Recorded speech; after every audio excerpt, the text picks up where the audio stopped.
And we have some of the most impactful civil society and NGO representatives. In fact, we believe that outside the United Nations, this is the largest gathering of global leadership of the post-COVID period of time. So thank you for being a part of that. But now we have a harder question to ask all of us.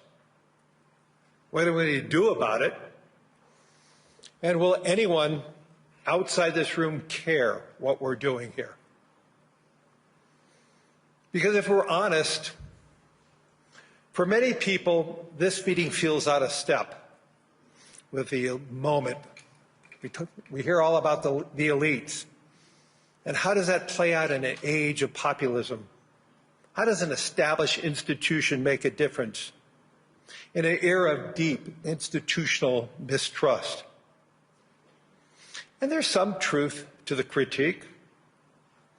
I believe in this forum for a long time.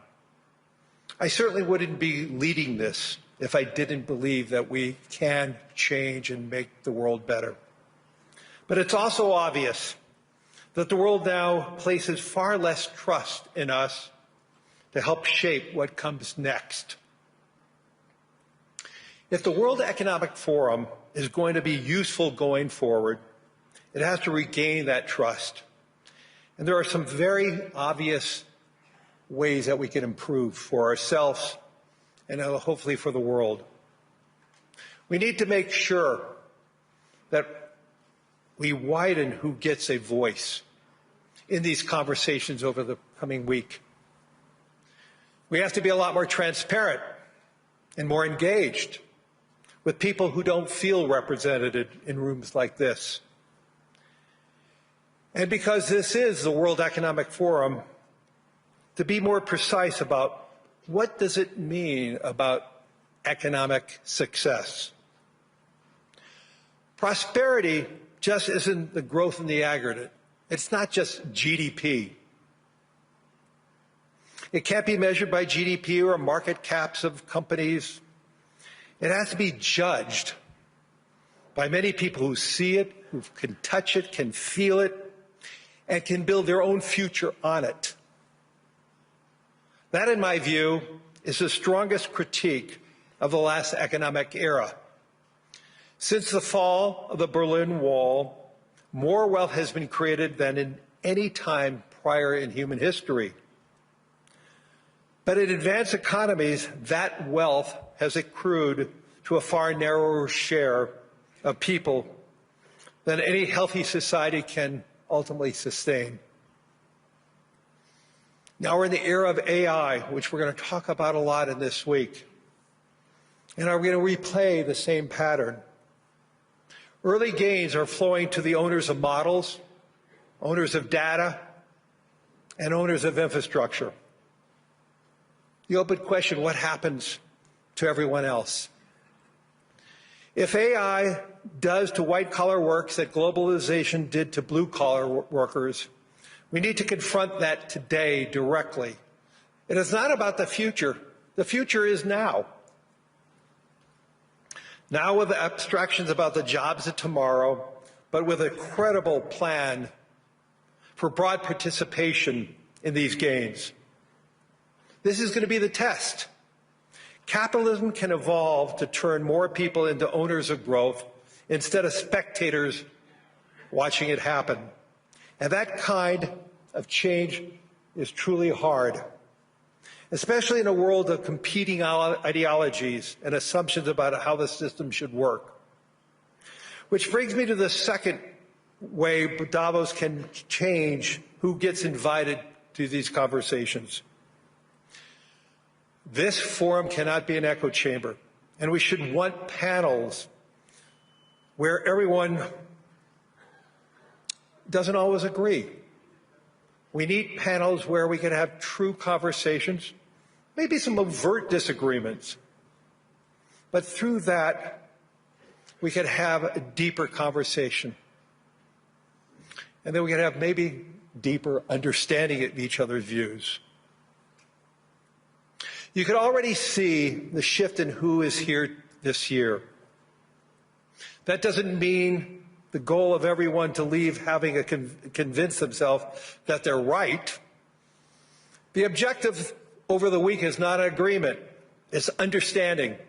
It's sitting with people who disagree with you, taking their arguments seriously, their viewpoints seriously, and being willing to admit they might be right, or they might have something that'll help you evolve your opinions better. And there's a deeper challenge. Many of the people most affected by what we talk about here will never come to this conference. That's the central tension of this forum. Davos is an elite gathering trying to shape a world that belongs to everyone. That is why this year's theme is the spirit of dialogue, because dialogue is the only way a room like this can earn the legitimacy to shape ideas for people who aren't in the room.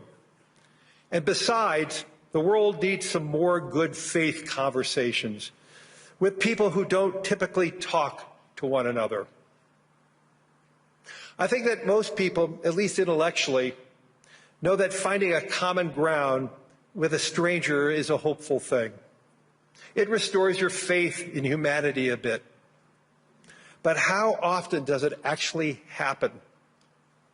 Hopefully a little more happens now. But how often can we make it happen? Because dialogue, especially the listening half of dialogue, is what the World Economic Forum needs in going forward. We need more of it. For 56 years, the World Economic Forum has been synonymous with Davos. And that's likely to remain true for a long while.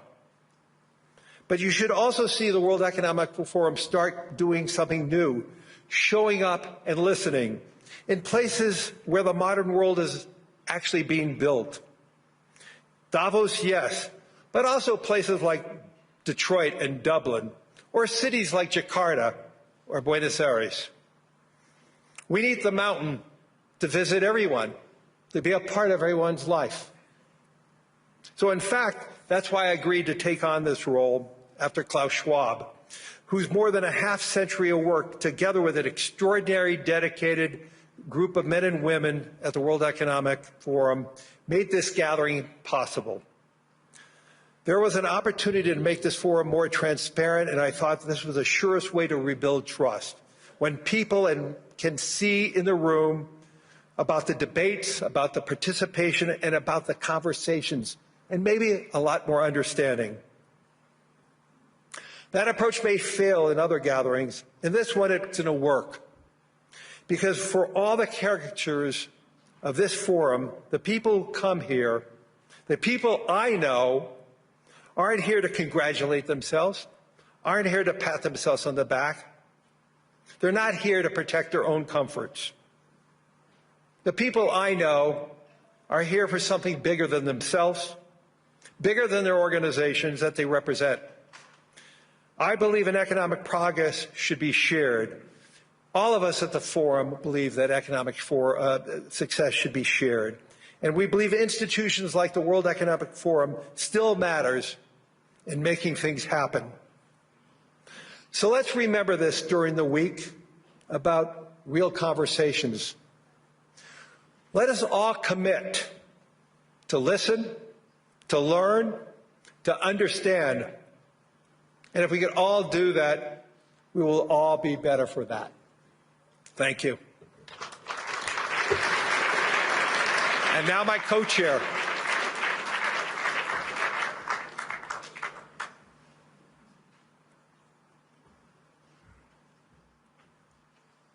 Thank you, Larry, for that very powerful message at the opening of our annual meeting. Now it is my pleasure to introduce our other co-chair, Andrea Hoffmann, and I would also like to use this opportunity to thank both of the co-chairs for their leadership during the last three-quarters of a year. Andrea Hoffmann, you know Andrea, many of you, he's our co-chair, but also the vice chair of Roche. So, Andrea, the floor is yours.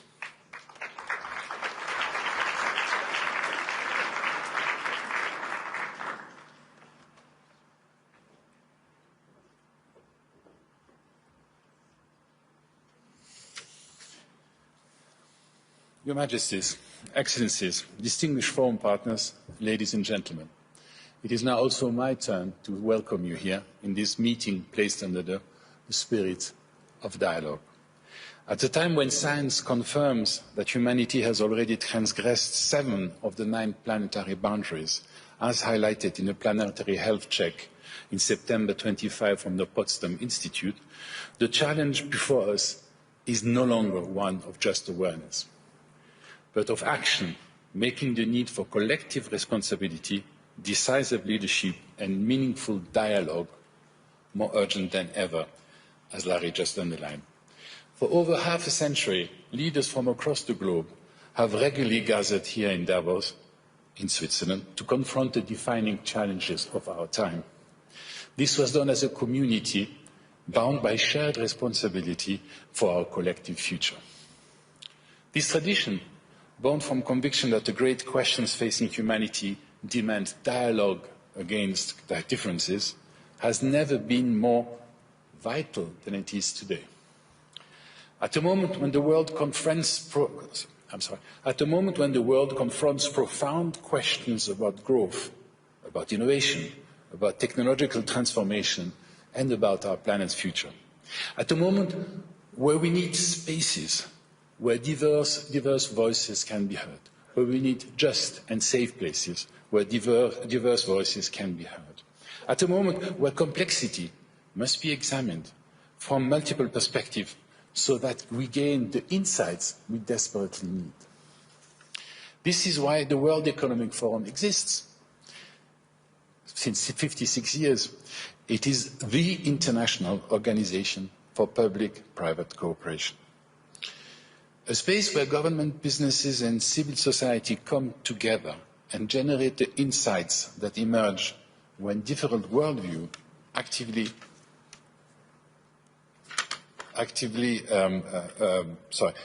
illuminate one another. And this matters because in a world that feels increasingly divided, progress depends on our ability to listen and engage across differences. Could I ask my wife to give me the third page, which I left there?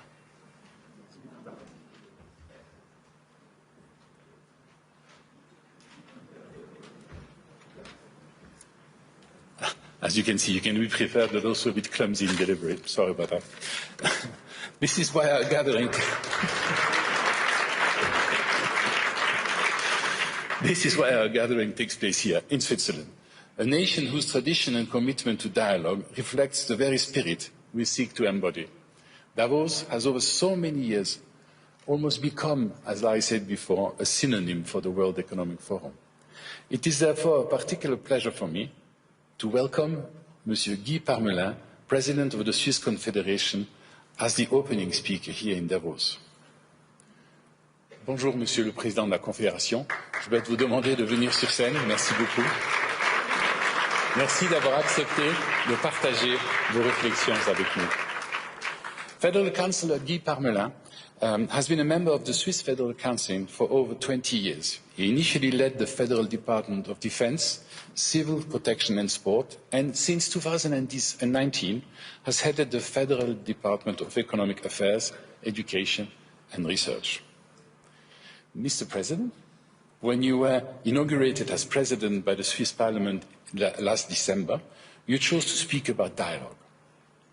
At a time of uncertainty and tension, you reminded Parliament that Switzerland's diversity is not something that sustains itself automatically.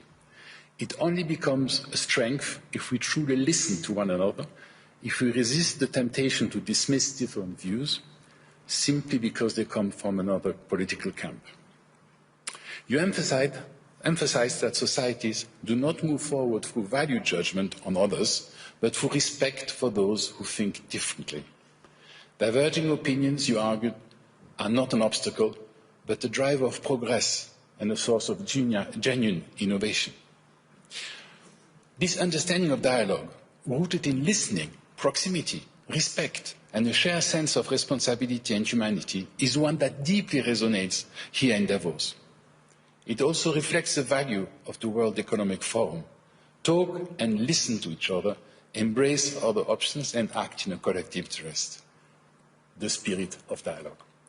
Before inviting the President to speak to us, allow me also to express our deepest gratitude to the Swiss government, to the Swiss Parliament, to the Canton of Graubünden, to the Swiss Army, and to the police. A special thank you goes to the community of Davos and Klosters for their decades of exceptional hospitality and partnership. And above all, our thanks go to the people of these communities whose openness and commitment truly embodies the spirit of Davos and the spirit of Switzerland. Your Majesties, Excellency, distinguished foreign partners, ladies and gentlemen, it is a particular pleasure to invite now le président de la Confédération suisse, Guy Parmelin, to address us. Thank you very much, Guy. The floor is yours.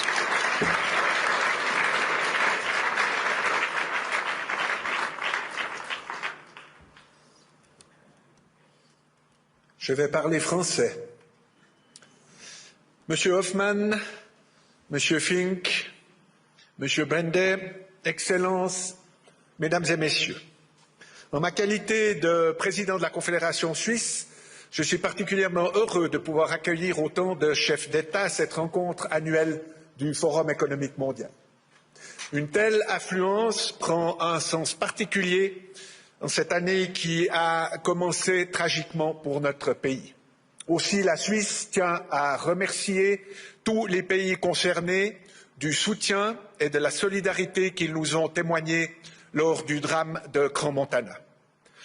Il est impressionnant de constater qu'une catastrophe peut mobiliser les énergies, renforcer la cohésion internationale et nous unir au-delà de l'adversité. Et cette unité doit cependant transcender les événements particuliers, aussi dramatiques soient-ils. Elle doit imprégner dans le temps les relations entre nos pays, car ce n'est qu'ensemble que nous pourrons trouver des solutions solides aux grands défis de notre époque. L'année 2025 en a révélé un certain nombre. Elle a éprouvé des secousses géopolitiques, économiques et numériques à l'échelle planétaire. Et ces changements sont perceptibles partout. Ils infusent dans notre quotidien, et cela jusqu'au Forum économique mondial, pour lequel l'année écoulée n'a pas été de tout repos.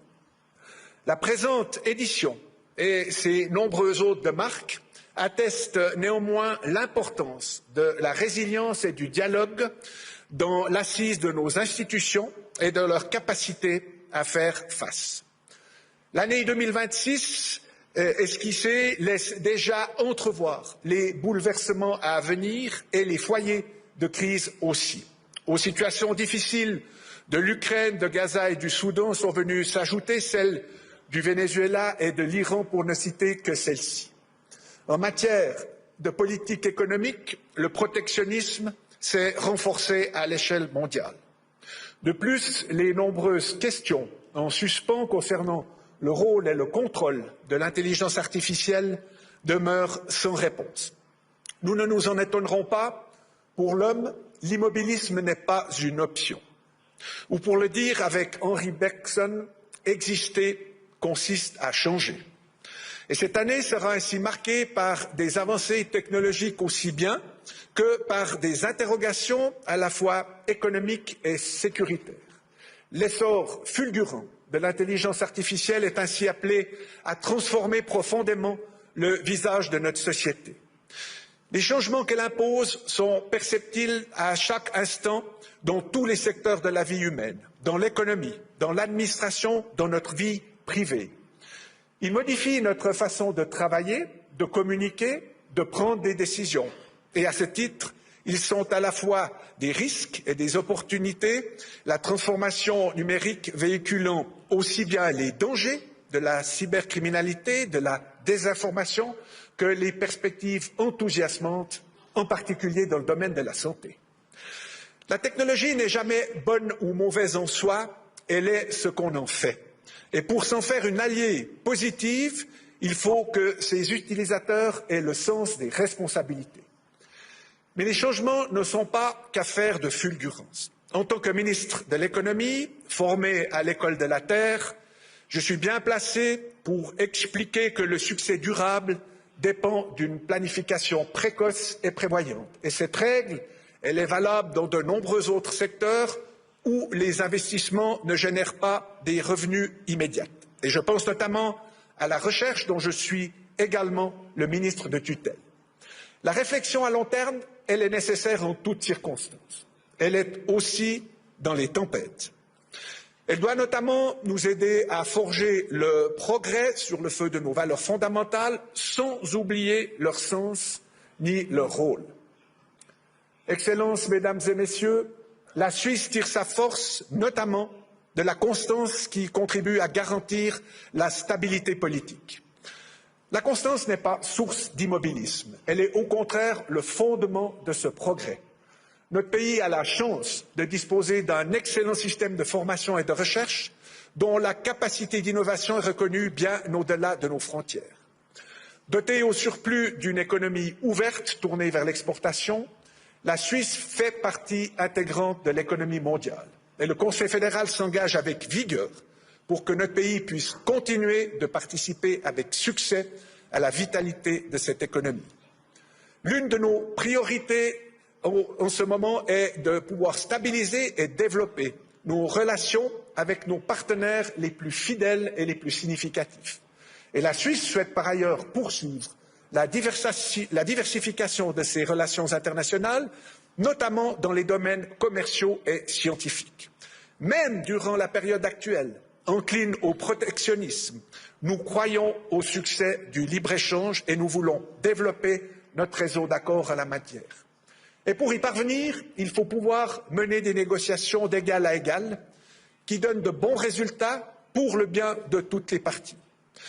Des accords de ce type, réciproquement avantageux, ne tombent pas du ciel, mais nous avons la capacité de les construire pas à pas. Pour ce faire, les contacts personnels et la volonté de dialogue sont indispensables. Nous en disposons. Le Forum économique mondial concourt à ce dialogue depuis toujours et je le remercie de nous offrir encore cette année en Suisse, de surcroît, cette extraordinaire plateforme internationale d'échange. La Suisse est au diapason. En tant que pays neutre, elle est en mesure et désireuse d'assumer ses responsabilités en faveur d'un ordre international fondé sur des règles, sur les droits de l'homme et la liberté du commerce. Ces valeurs nous caractérisent depuis toujours. Cette année, la Suisse assume une tâche particulièrement exigeante en présidant l'Organisation pour la sécurité et la coopération en Europe. Mais la force diplomatique de notre pays réside également dans sa pratique reconnue des bons offices, à laquelle la Genève internationale offre une scène à la mesure des enjeux en présence. Il faut savoir la Suisse toujours disponible à cet égard. Excellences, Mesdames et Messieurs, nos différentes positions nous offrent des perspectives imprenables sur l'évolution de notre monde et sur les dangers qui le guettent. Elles nous offrent aussi la hauteur de vue et les liens nécessaires pour que ces changements puissent être abordés avec les moyens adéquats et de façon concertée. Société, sciences, économie et politique doivent en effet interagir dans une logique de partenariat, sans quoi les problèmes ne pourront être abordés que de façon partielle et imparfaite. J'ajoute qu'il faut savoir faire preuve de courage pour s'investir dans une tâche de cette ampleur avec l'ambition de la mener à bien. Le courage d'innover, le courage de rester fidèle à ses valeurs, le courage de demander assistance ou conseil si nécessaire, le courage enfin de s'engager dans la durée comme le fait le vigneron face au rythme lent et implacable de la nature. Nous verrons ce que l'intelligence artificielle a à nous offrir. Nous serons certainement encore stupéfaits, peut-être éblouis, mais ce qu'elle ne parviendra jamais à faire, c'est à fédérer les cœurs ou à attirer les mains secourables comme nous l'avons vécu au début de cette année en Valais. La solidarité et l'humanité ne font pas partie du vocabulaire digital. Je veux y voir un heureux présage pour l'avenir. Je vous remercie de votre attention.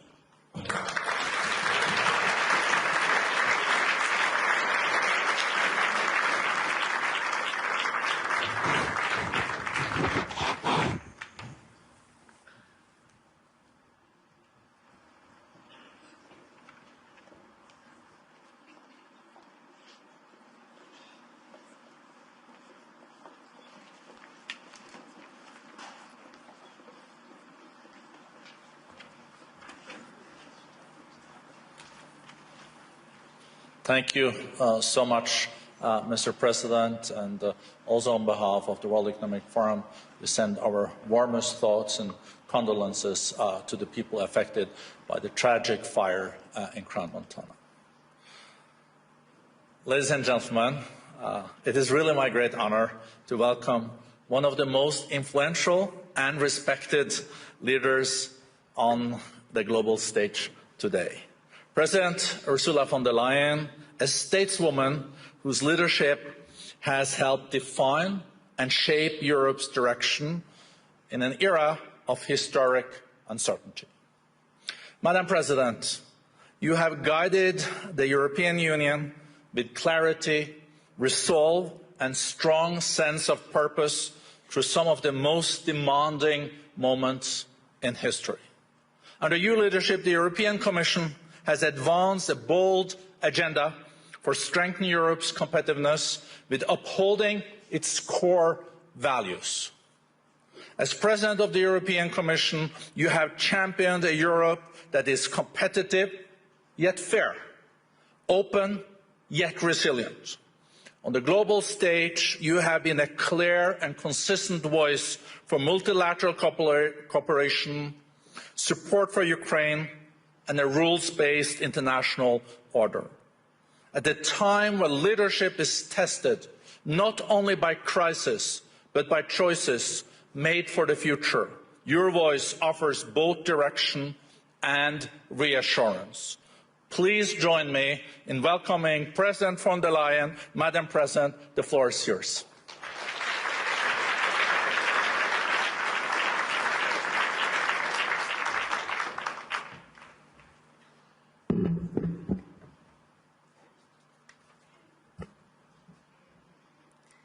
President Brende, dear Borge, thank you very much for the warm welcome. Your Majesties, Excellencies, ladies and gentlemen, indeed, it is now 56 years since the first meeting here in Davos. And the idea of the founder, Klaus Schwab, was to create a platform to discuss the issues and the ideas of the day. Of course, the world has transformed completely since 1971. But the original idea of Davos has remained, as we just have heard in the speeches. So I was delighted that you have gone back to your roots with this year's theme, a spirit of dialogue. Because this spirit is all the more important in a world that is more fractured and more fractious than ever. 1971 was the year of the so-called Nixon shock and the decision to delink the US dollar from gold. In an instant, the foundations of the Bretton Woods system and the entire global economic order set up after the war effectively collapsed. But it also had two major effects. It inadvertently created the conditions for what would become a truly global order, and it provided a sharp lesson for Europe and on the need to strengthen its economic and political power. It was a warning to reduce our dependencies, in this case on a foreign currency. The world may be very different today, without any question, but I believe the lesson is very much the same. That geopolitical shocks can and must serve as an opportunity for Europe. And in my view, the seismic change we are going through today is an opportunity, in fact, a necessity, to build a new form of European independence. And this need is neither new nor a reaction to recent events. It has been a structural imperative for far longer. So when I used this term, European independence, around a year ago, I was surprised at the skeptical reactions. But less than 1 year on, there's now a real consensus around this. The sheer speed and almost unthinkable scale of the change have driven this, but the underlying imperative is still the same. The good news is we acted immediately, whether on energy or raw materials, defence or digital, we're moving fast. But the truth is also that we will only be able to capitalize on this opportunity if we recognize that this change is permanent. Of course, nostalgia is part of our human story, but nostalgia will not bring back the old order. And playing for time and hoping for things to revert soon will not fix the structural dependencies we have. So my point is, if this change is permanent, then Europe must change permanently too. It is time to seize this opportunity and build a new independent Europe. And ladies and gentlemen, this new Europe is already emerging. On Saturday, I was in Asunción, in Paraguay, to sign the EU-Mercosur trade agreement. It was a breakthrough after 25 years of negotiations. And with it, the European Union and Latin America have created the largest free trade zone in the world, a market worth over 20% of global GDP, 31 countries, with over 700 million consumers, aligned with the Paris Agreement. So this agreement sends a powerful message to the world that we are choosing fair trade over tariffs, partnership over isolation, sustainability over exploitation, and that we are serious about de-risking our economies and diversifying our supply chains. And that will not stop in Latin America. Last year, we reached new agreements with Mexico, Indonesia, and Switzerland, our host country. We're working on a new free trade agreement with Australia. We are also advancing with the Philippines, Thailand, Malaysia, the United Arab Emirates, and more. And right after Davos, the next weekend, I will travel to India. There's still work to do, but we are on the cusp of a historic trade agreement. Indeed, some call it the mother of all deals. One that would create a market of 2 billion people, accounting for almost a quarter of global GDP. And crucially, that would provide a first-mover advantage for Europe with one of the world's fastest-growing and most dynamic continents. Europe wants to do business with the growth centers of today and the economic powerhouses of this century, from Latin America to the Indo-Pacific and far beyond. Europe will always choose the world, and the world is ready to choose Europe.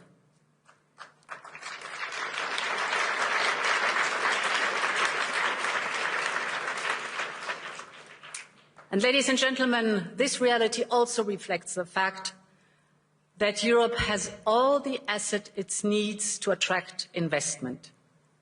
The savings, the skills, the innovation with our AI factories and gigafactories and the applications that are necessary, AI first. What we need now is to mobilize collectively these assets to their full potential and to focus on the essential. So focal point number one is to create a conducive and predictable regulatory environment. We live in an age where capital and data can cross Europe in a second, and business must be able to move just as freely. But as things stand, Too many companies have to look abroad to grow and scale up, partly because they face the new set of rules every time they expand into a new member state. So while on paper the market is of 450 million Europeans open to them, it is far more complicated in reality. And that acts as a handbrake on the growth and profit potential of companies. So this is why we need a new approach. We will soon put forward our 28th regime. The ultimate aim is to create a new, truly European company structure. We call it EU Inc., with a single and simple set of rules that will apply seamlessly over our union, so that businesses can operate across member states much more easily. Our entrepreneurs, the innovative companies, will be able to register a company in any member state within 48 hours, fully online. They will enjoy the same capital regime all across the European Union. And ultimately, we need a system where the companies can do business and raise financing seamlessly across Europe, just as easily as in uniform markets like the United States or China. If we get this right, and if we move fast enough, this will not only help EU companies grow, but it will attract investment from across the world. Which brings me to the second focus, investment and capital. We are now building the savings and investment union. We need a large-scale, deep and liquid capital market that attracts a wide range of investors. And this will allow business to find the funding they need, including equity, at lower costs here in Europe.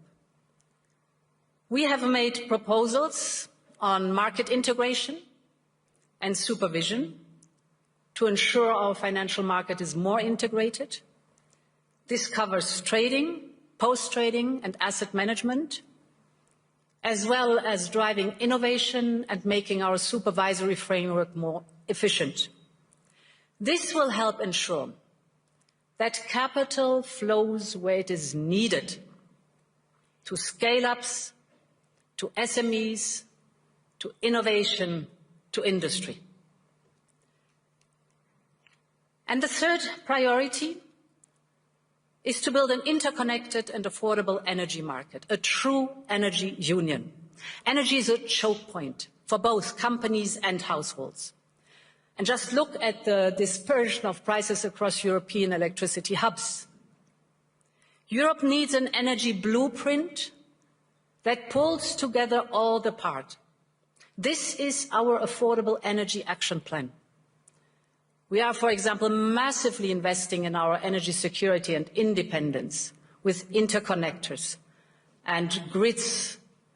This is for homegrown energies that we are trying to promote as much as possible, the nuclear and the renewables, to bring down prices and cut dependencies, to put an end to price volatility, manipulation and supply shocks. But now we have to speed up this transition, because homegrown, reliable, resilient and cheaper energy will drive our economic growth and deliver for Europeans and secure our independence. Ladies and gentlemen, whether on trade or business, capital or energy, Europe needs an urgency mindset. Our starting point is good. We are home to global champions in fields ranging from wind power to next-generation batteries, from aerospace to the industrial machines that are essential to build the chips and advanced weapons. Our companies are taking up AI at the same pace as their US peers. Europe is in the race for the key technologies of tomorrow. But as global competition gets ruthless, we must show real ambition, especially in those sectors vital for our independence. Take defense, for example. We have done more on defense in the last year than in decades before. We have started a surge in defense spending up to 800 billion euros till 2030. Member States are stepping up their investment at record level, and this has helped to triple the market value of European defense industry companies since January 2022. We now have 3 leading European defense tech startups that have reached unicorn valuation. They are working on AI-powered software and systems for battlefield intelligence, or on advanced dual-use and surveillance drones. So they are also driving innovation and investment in Europe's defense tech industrial base. All of this would have been unthinkable even a few years ago. This now only shows how economy and national security are more linked than ever, but also what we can do when Europeans have the will to match the ambition. So, ladies and gentlemen, this need for ambition is most important when it comes to the security of our continent. In just over a month, we will mark the 4th anniversary of Russia's war of aggression against Ukraine.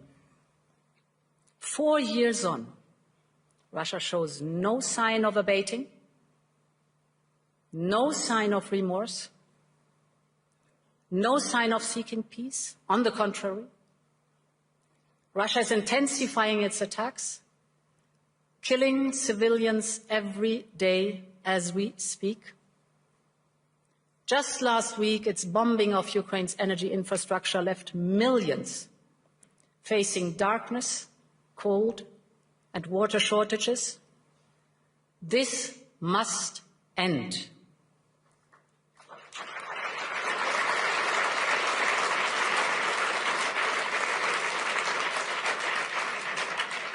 We all want peace for Ukraine. We recognize President Trump's role in pushing the peace process forward, and we will work very closely with the United States. And we all agree that, therefore, Ukraine must be in a position of strength to go to the negotiation table. And this is why we Europeans have decided to provide Ukraine with a loan of 90 billion euros for 2026 and 2027. With this support, we make sure that Ukraine can bolster its defense on the battlefield, strengthen its defense capabilities for a peace agreement, and keep basic services running. Above all, it reaffirms Europe's unwavering commitment to the security, the defense, and the European future of Ukraine. And in parallel, we decided to permanently immobilize the Russian assets, and that we reserve the right to make use of them. This should serve as a stark reminder to Russia and as a message to the world. Europe will always stand with Ukraine until there is a just and lasting peace.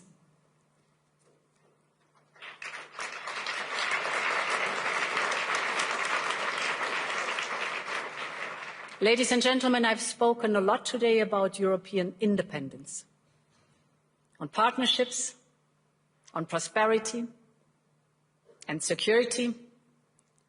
So I would like to conclude with Greenland,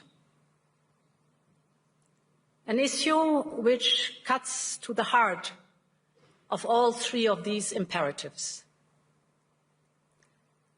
When it comes to the security of the Arctic region, Europe is fully committed, and we share the objectives of the United States in this regard. For instance, our EU member, Finland, one of the newest NATO members, is selling its first icebreakers to the United States. And this shows that we have the capability right here in the ice, so to speak. It shows that our northern NATO members have Arctic-ready forces right now. And above all, that Arctic security can only be achieved together. And this is why the proposed additional tariffs are a mistake, especially between long-standing allies. The European Union and the United States have agreed to a trade deal last July. And in politics, as in business, a deal is a deal. And when friends shake hands, it must mean something. Ladies and gentlemen, we consider the people of the United States not just our allies, but our friends. And plunging us into a downward spiral would only aid the very adversaries we are both so committed to keeping out of the strategic landscape. So our response will be unflinching, united, and proportional. But beyond this, we have to be strategic about how we approach this issue. And this is why we are working on a package to support Arctic security. First principle, full solidarity with Greenland and the Kingdom of Denmark. The sovereignty and integrity of their territory is non-negotiable. Second, we're working on a massive European investment surge in Greenland. We will work with Greenland and Denmark hand in hand to see how we can further support the local economy and infrastructure. Third, we will work with the United States and all partners on wider Arctic security. This is clearly in our shared interest, and we will step up our investment. In particular, I believe we should use our defence spending surge on a European icebreaker capability and other equipment vital to the Arctic security. And fourth, in the same spirit, we need to work with all our regional partners to strengthen our common security. And this is why we will look at how to strengthen our security partnerships with partners such as the UK, Canada, Norway, Iceland, and others. Finally, I believe Europe needs to adjust to a new security architecture and realities that we are now facing. And this is why Europe is preparing its own security strategy, which we plan to publish later this year. And as part of this, we are upgrading our Arctic strategy too. And at the heart of this will be the fundamental principle: it is for sovereign people to decide their own future. Ladies and gentlemen, when I started preparing for this year's address, security in the High North was not the main theme. But in many ways, it feeds into the wider point I started with today. That Europe must speed up its push for independence, from security to economy, from defense to democracy, having the dialogue with our friends and partners, also if necessary with adversaries. The point is that the world has changed permanently and we need to change with it. And therefore, thank you and long live Europe.